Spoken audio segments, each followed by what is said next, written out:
Middle education के एक और नए वीडियो में आपका स्वागत है।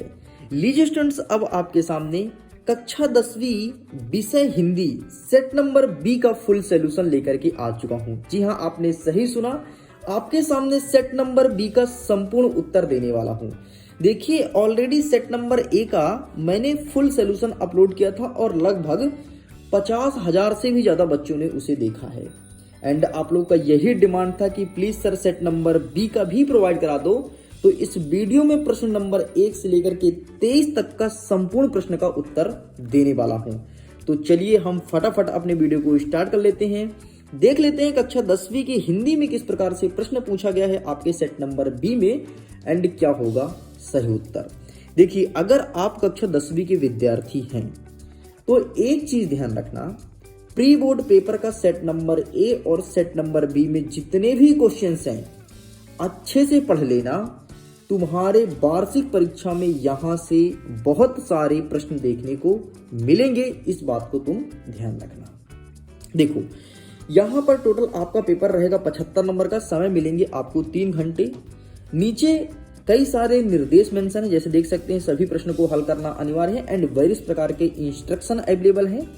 तो आप इन सब निर्देशों को ध्यान से पढ़ लीजिए। हमारा प्रश्न क्रमांक 1 कह रहा है सही विकल्प का चयन करके लिखो। पहला नंबर कहता है बिहारी किस काव्य धारा के कवि हैं? तो जो बिहारी है वो हैं रीति सिद्ध काव्य धारा के कवि। तो इसका सही आंसर आपको ऑप्शन नंबर बा पे टिक करना है। आगे बढ़ते हैं। सेकंड नंबर, कवि निराला का उत्साह गीत संबोधित है। यहाँ पर कई सारे ऑप्शंस हैं, तो इसका सही आंसर आपको लिखना है ऑप्शन नंबर द बादलों को इज करेक्ट आंसर। आगे बढ़ते हैं। तीसरा नंबर, आलंबन और उद्दीपन का संबंध है। आलंबन और उद्दीपन का संबंध किससे है? तो इसका सही आंसर लिखना है आपको विभव से, अर्थात ऑप्शन नंबर सा इज करेक्ट आंसर। आगे बढ़ते हैं। नेक्स्ट, संस्कृति पाठ में न्यूटन को कहा गया है। न्यूटन को क्या कहा गया है? तो इसका सही आंसर आपको लिखना है संस्कृत मानव, अर्थात ऑप्शन नंबर सा इज करेक्ट आंसर। आगे बढ़ते हैं। नेक्स्ट, 5वां नंबर कहता है दो शब्दों का अपने विभक्ति चिन्ह को छोड़ करके आपस में मिलाना क्या कहलाता है? तो इसका सही आंसर ऑप्शन नंबर आ समास पे टिक करना है। इस प्रकार से ये हुआ आपका 5वें का उत्तर। आगे देखते हैं। 6वां नंबर कहता है मैया चावल अमनिया कर रही थी। वाक्य में अमनिया का अर्थ क्या होगा? तो अमनिया का मतलब होता है साफ करना। मतलब जो मैया थी, माँ थी, वो चावल को साफ कर रही थी।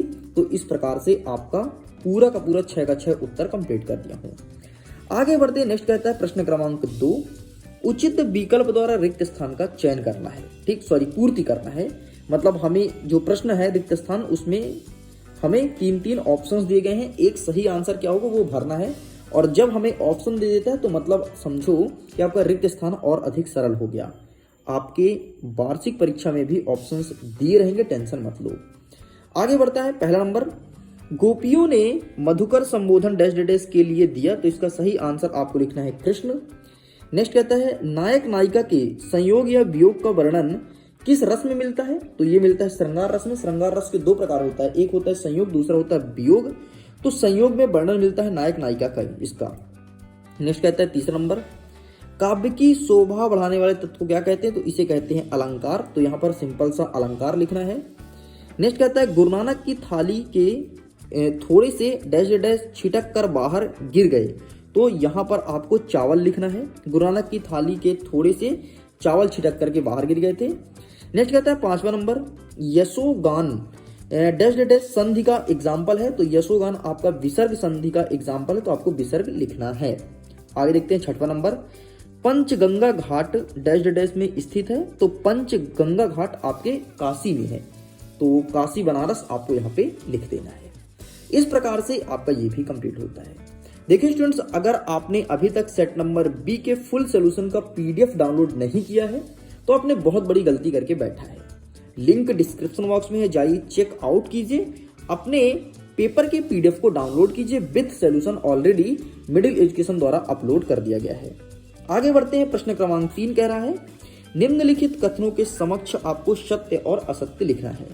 पहला नंबर कहता है परशुराम के फरसे को देखकर लक्ष्मण भयभीत हो गए थे। नहीं, लक्ष्मण को नहीं डर लगता था भाई, ना परशुराम से ना तो उनके फरसे से, तो असत्य कर देना है।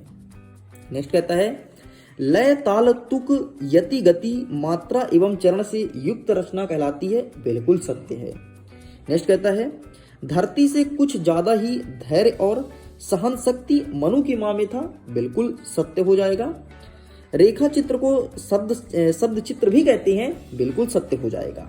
नेक्स्ट कहते हैं राम बाजार जाता है, आज्ञावाचक वाक्य नहीं, ये साधारण वाक्य है। राम बाजार जाता है आज्ञावाचक वाक्य होता तो हम बोलते राम पानी लाओ, ये आज्ञावाचक वाक्य है। और यहीं पर यदि होता राम कृपया पानी लाइए, ये आपका रिक्वेस्ट वाला हो जाता, मतलब आज्ञा नहीं दे रहे, हम उससे अनुरोध कर रहे हैं। हाँ, बाकी को समझना यार, हिंदी के विद्यार्थी हो यार तुम, हिंदी तो फाड़ ही दो, है ना। नेक्स्ट कहते हैं 6वां नंबर, भोलानाथ के पिता उन्हें गोरस भात चांदी के कटोरी में खिलाते थे, तो बिल्कुल सत्य है। अब देखो एक बात को तुम ध्यान से सुनो, तुम लोग के लिए मैं चलाया हूँ टॉपर सीरीज 2024, और टॉपर सीरीज में बहुत सारे बच्चे जुड़ चुके हैं, लगभग 700-800 बच्चे जुड़ चुके हैं, सीट है केवल 1000। और जैसे ही 1000 बच्चे जुड़ते हैं एडमिशन हो जाएगा क्लोज। ये एडमिशन टोटल फ्री है, टोटल फ्री मतलब टोटल फ्री, आपसे 1 रुपए भी नहीं लिया जाएगा, ठीक है। तो जाइए जाकर के टॉपर सीरीज से जुड़िए। आगे बढ़ते हैं, प्रश्न क्रमांक 4, सही जोड़ी का मिलान कीजिए। स्तंभ आ स्तंभ बा। पहला नंबर कहता है कि दंतुरित, तो इसका हो जाएगा बच्चों के नए नए दांत, इसे कहते हैं दंतुरित। नेक्स्ट कहता है अधिक बढ़ चढ़ करके कहना, यहां पर हो जाएगा अतिशयोक्ति अलंकार। नेक्स्ट कहता है रेल का टिकट, तो ये हो जाएगा भगत आनंद कौशल्यायन। नेक्स्ट कहता है क्रियाकर्ता के अनुसार, तो ये हो जाएगा आपका कृतवाच्य। नेक्स्ट कहता है मीठा बोलने वाला, ये हो जाएगा आपका मृदुभाषी।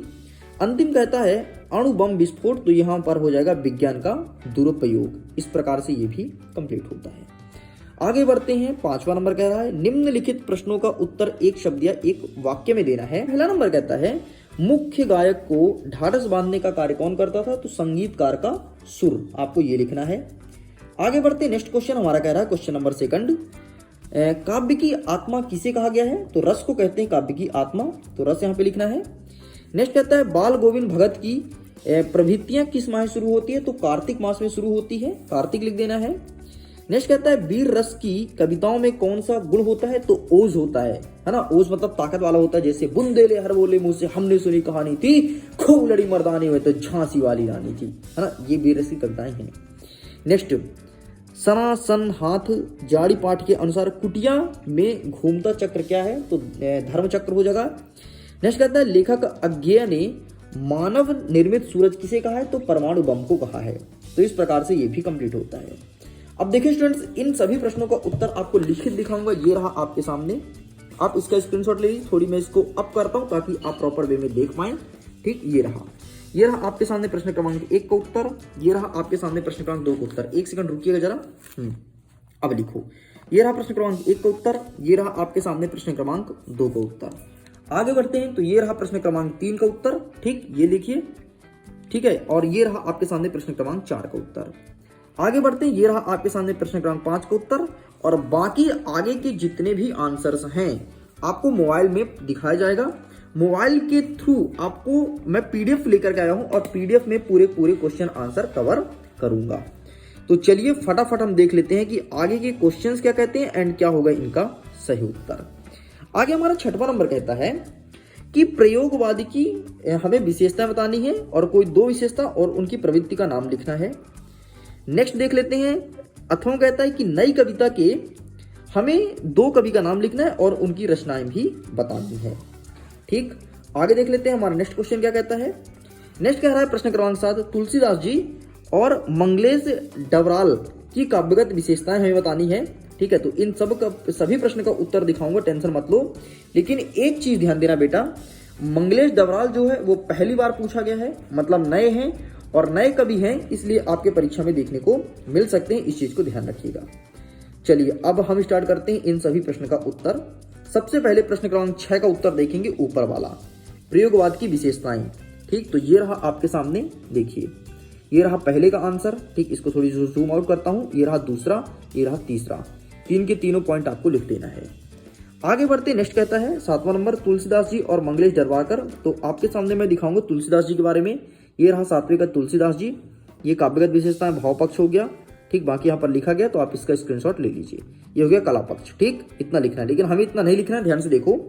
यहाँ पर क्या कहता है, 2 रचनाएं और भाव और कला पक्ष होता है, तो सिंपल से 2 रचनाएं देखिए, और ये रहा आपके सामने भाव पक्ष और ये रहा आपको कला पक्ष। वार्षिक परीक्षा में भी तुलसीदास जी ही आ रहे हैं, तो तुलसीदास जी को अच्छे से पढ़ लीजिए, ठीक है। साइड करते हैं, आगे बढ़ते हैं। प्रश्न क्रमांक 8 कह रहा है कि परशुराम ने सहस्त्र बहु का वध क्यों किया था, लिखिए। एंड अथवा क्या कहता है कि मुरझाकर गिर रही पत्ती किसका प्रतीक है, इसके माध्यम से कवि जयशंकर प्रसाद क्या कहना चाहते हैं। ऊपर वाला आंसर देखेंगे परशुराम वाला, ये रहा आपके सामने परशुराम, तो प्लीज आप इसका ही फोटो क्लिक कर लीजिए। साइड करते हैं, आगे बढ़ते हैं। नेक्स्ट कहता है प्रश्न क्रमांक 9 नंबर कहता है कवि नागार्जुन ने फसल को हजार हजार खेतों की मिट्टी का गुणधर्म क्यों कहा है। अथवा में क्या कहता है, संगतकार लिखा है। संगतकार किन किन मुख्य रूपों से मुख्य गायक गायिका का मदद करते थे। हम ऊपर वाला देखेंगे, मिट्टी वाला, ये रहा आपके सामने, इसका स्क्रीनशॉट ले लो। देखो, मिट्टी का उपज होना मतलब मानव जीवन का अस्तित्व का आवश्यक तत्व है। आगे देख लेते हैं। नेक्स्ट 10वां नंबर कहता है कि खंड काव्य की 2 विशेषताएं बतानी है। एंड इसी के अथवा में कहता है कि स्थायी भाव और संचारी भाव में अंतर बताइए। तो खंड काव्य की विशेषता देख लो, 2 पूछा है तो हमें 2 ही लिखना है, प्रश्न भी आपके 2 नंबर का है। ये रहा आपके सामने विशेषताएं, देखो इसमें केवल छंद का प्रयोग होता है, भाषा शैली सरल और सहजपूर्ण होती है, ठीक है। बाकी तीसरा पॉइंट देख लो, खंड काव्य में जीवन की किसी एक भाग या घटना चित्रण होता है और अपने आप में एक पूर्ण रचना है, इतना लिखना है। आगे बढ़ते हैं। नेक्स्ट कहता है 11वां नंबर कह रहा है कि मात्रिक और वाणिज्य छंद में अंतर बताना है, और इसी के अथवा में कहता है कि मानवीकरण अलंकार को परिभाषा हमें विथ एग्जाम्पल लिखना है। तो ये रहा आपका वार्णिक और मात्रिक छंद, तो आप इसका स्क्रीनशॉट ले लो। वार्णिक छंद में वर्णों की गणना होती है, मात्रिक छंद में मात्राओं की गणना होती है, और वार्णिक छंद में जो वर्ण आधारित होता है और मात्रिक छंद में मात्राओं आधारित कविताएं लिखी जाती है। आगे देखते हैं। 12वां नंबर कह रहा है कि आन एक 19 सूत्र के अनुसार गद्य की प्रमुख विधाओं का नाम लिखना है, और अथवा कहता है कि कहानी और उपन्यास में अंतर लिखिए। एक चीज ध्यान देना, वार्षिक परीक्षा में जब भी कभी ऐसे क्वेश्चंस पूछे और आपसे अंतर पूछे तो ज्यादातर तुम प्रयास करना कि हम अंतर लिखें। अंतर में 100% मार्किंग होती है और पूरे नंबर मिलते हैं, इस चीज को ध्यान दीजिएगा। इसीलिए आपको अंतर अच्छे से करके जाना है, ठीक। अंतर में दिखा देता हूं, ये रहा आपके सामने कहानी और उपन्यास में अंतर, तो प्लीज आप इसका फोटो क्लिक कर लीजिए, यही कहीं लिख करके आ जाना है आपको। साइड करते हैं। नेक्स्ट क्वेश्चन 13वां नंबर कहता है स्वयं प्रकाश और यशपाल की साहित्यिक विशेषता निम्न बिंदु के आधार पर लिखना है। आपको लिखना है सिंपल सा 2 रचनाएं और भाषा और शैली। हम आपको दिखाएंगे स्वयं प्रकाश जी के बारे में, ये रहा आपके स्वयं प्रकाश जी के बारे में, तो पूरा का पूरा आप इसका स्क्रीनशॉट ले लीजिए, ठीक है। आगे बढ़ते हैं, बस इतना लिखना था। आगे बढ़ते नेक्स्ट 14 नंबर कहता है कैप्टन बार बार मूर्ति पर चश्मा क्यों लगा देते थे, लिखिए।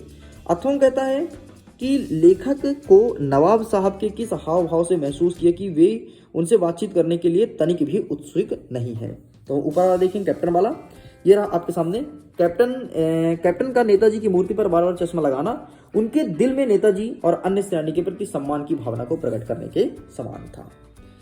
आगे बढ़ते हैं। नेक्स्ट कह रहा है 15 नंबर, लेखिका मनु भंडारी के पिताजी का मुख पर गर्व और संतोष का क्या कारण था, ठीक है। ये प्रश्न पूछा गया है। और अथवा में एक और प्रश्न है कि किन महत्वपूर्ण आवश्यकताओं की पूर्ति के लिए सुई धागे का आविष्कार हुआ था, तो हम देखेंगे ऊपर वाला, ये रहा आपके सामने, प्लीज आप इसका स्क्रीनशॉट ले लीजिए, ठीक। आपको यही लिख करके आना है, तो take a screenshot, got it.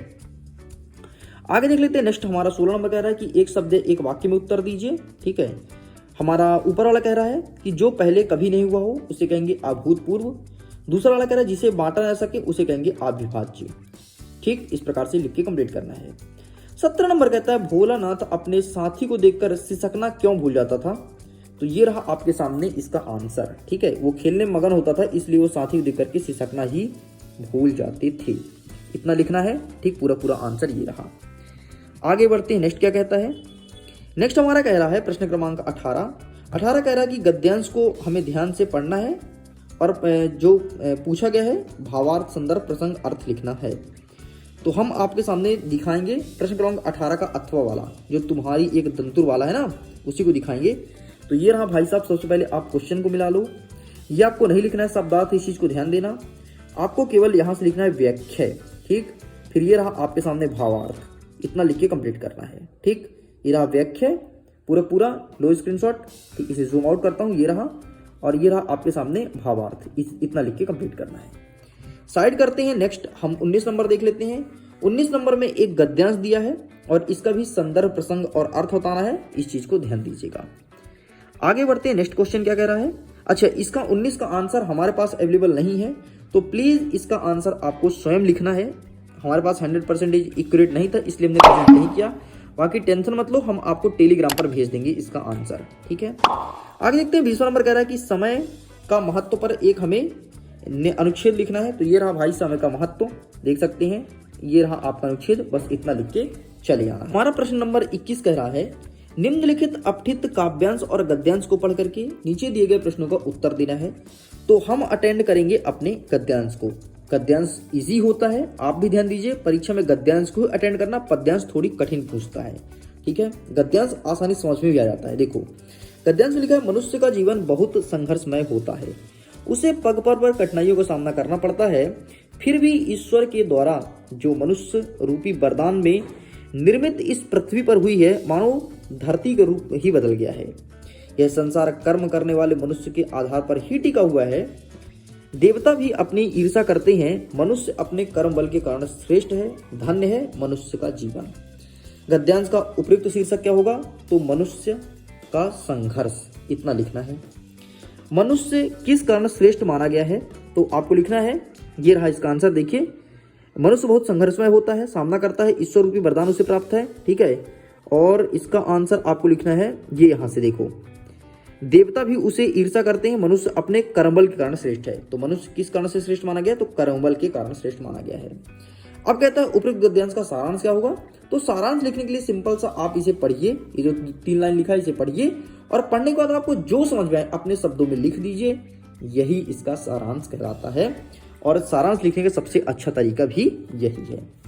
आगे देख लेते हैं। नेक्स्ट कहता है वार्ड में व्यक्त गंदगी को दूर करवाने का निवेदन करते हुए अपने शहर के नगर पालिका अधिकारी को आवेदन पत्र देना है। इसी के अथवा में कहता है कि हाई स्कूल की परीक्षा उत्तीर्ण करने के बाद अपने छोटे भाई बहन को विषय चयन की जानकारी देते हुए एक पत्र लिखना है। जैसे उसने 10वीं पास कर लिया है, अब आप उसे कैसे बताओगे कि गणित ले कि विज्ञान ले, समाज विज्ञान ले, तो इसके लिए एक पत्र लिखना है कि बेटा तुम ऐसे ऐसे है, तो इस विषय में तुम ले सकते हो, ठीक है। चलिए, तो हम दिखाते हैं आपको ऊपर वाला 22 का, ये रहा। इस प्रकार से आप लिखेंगे सेवा में श्रीमान प्रशासन, क्या लिखेंगे? श्रीमान प्रशासक महोदय, नगर निगम भोपाल, जो भी होगा आपका, ठीक है। मान्यवर सविनय निवेदन है कि दौलतगंज की नालियों में नियमानुसार सफाई की उचित व्यवस्था न होने के कारण मच्छर और मक्खियों का प्रकोप अधिक है। फलस्वरूप कॉलोनी के लोग बीमार होने का भय बना हुआ है। अतः आपसे निवेदन करते हैं कि नाली को उचित तरीके से साफ कराइए, कीटनाशक दवाई को छिड़काव कराइए और शीघ्र व्यवस्था कीजिए। हम आपके सदा आभारी रहेंगे। अपना नाम लिखना है। देखो यहाँ पर जो लिखा मैं वो नहीं पढ़ाऊं, मैं पढ़ाऊं इसे अपने शब्दों में, और आप भी प्रयास कीजिएगा कि अपने शब्दों में लिखें, पूरा रट के मत लिखिएगा, वरना शिक्षक समझ जाएगा ये नकलची बंदर है। देखो भाई, मैं आपसे प्रॉमिस किया था ना 1 से लेकर के 23 तक संपूर्ण उत्तर दूंगा, आपको टोटल दिया, केवल एक ही प्रश्न का उत्तर छूटा है जिसको मैंने नहीं फाइंड कर पाया था, बाकी पूरा का पूरा आंसर है। तो परेशान नहीं होना है। इसी प्रकार से मिडिल एजुकेशन आपके सामने वीडियोस लाता रहता है। मिडिल एजुकेशन को सब्सक्राइब कीजिए। टॉपर सीरीज जो मिडिल एजुकेशन का स्टार्ट है, उसमें आप सही बच्चे टॉप करेंगे जो टॉपर सीरीज में जुड़ रहे हैं। बाकी पीडीएफ डाउनलोड कीजिए, लिंक डिस्क्रिप्शन बॉक्स में दिया गया है। वार्षिक परीक्षा के लिए आप मुझे इंस्टाग्राम पर फॉलो कीजिए, इंस्टाग्राम पर ही रियल पेपर प्रोवाइड कराए जाएंगे। देखो मैं वीडियो को एंड में इसलिए बताया हूं ताकि ज्यादा बच्चों को ये चीज पता ना चले, कम ही बच्चे जुड़ पाए जो वीडियो को एंड तक देखते हैं। अंतिम वाला देख लेते हैं। निम्नलिखित में से किसी एक विषय का रूपरेखा सहित सारगर्भित निबंध लिखना है। हमारे ऑप्शंस कहते हैं मेरे जीवन में खेल का महत्व, नेक्स्ट कहता है स्वच्छ भारत अभियान विज्ञान का महत्व, नेक्स्ट कहता है आपका पर्यावरण प्रदूषण, और नेक्स्ट कहता है आपका मेरी प्रिय पुस्तक। तो मैं आपको दिखाऊंगा मेरी प्रिय पुस्तक के बारे में, ये रहा आपके सामने, ठीक। तो लिखो सबसे पहले, फिर आपको लिखना है मानव जीवन का पूर्ण चित्रण, समन्वय की भावना, कल्याण की भावना और सच्चे भावना और उपसंहार, इस प्रकार इतना लिखना है। तो लीजिए स्टूडेंट्स, पूरा का पूरा पेपर कंप्लीट कर दिया हूं। ये वीडियो पसंद आए तो वीडियो को लाइक कीजिए, अपने मित्रों के साथ शेयर कीजिए, पहली बार चैनल को सब्सक्राइब जरूर कीजिएगा। बाकी लगभग सभी विषय का पेपर अपलोड है, अगर आपने नहीं देखा तो प्लीज जाइए जाकर के जल्दी से देखिए। Okay, bye bye.